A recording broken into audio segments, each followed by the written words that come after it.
everyone. This is Tyler Chaffo. I've been in the RFID IoT space for about nearly 15 years now. Most recently, within the past 5 years or so, I've been really focused on what does sustainability look like within the AIDC space, particularly as we think about value chain traceability and emerging requirements like things like digital product passport. I'm going to talk a little bit about some different things to consider as you engage and grow your career within AIDC. One, I think, is the future of AIC. There's a lot of technologies that everyone's hearing these days. Generative AI, but AI in general has been around for some time. I think you can look at how that combines with IoT and other applications like blockchain to really provide a transparent and trustful end-to-end visibility into one supply chain.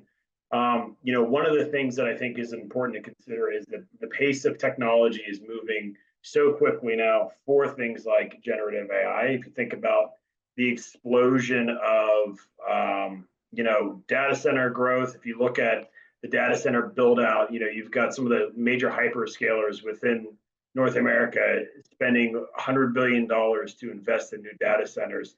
That's going to just require if you think about Moore's law, just the proliferation of capability and things that we can't do now, we can do tomorrow.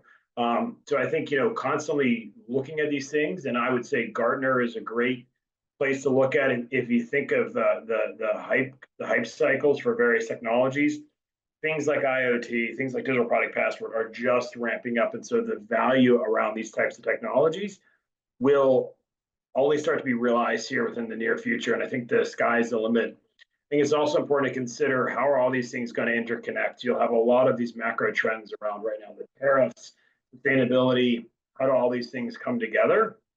And ultimately, I think you'll see technologies at the core of kind of enabling all these things that happen, for companies to use technology for multiple use cases, sustainability certainly being one of those. So definitely recommend as young professionals staying in tune with these as much as possible.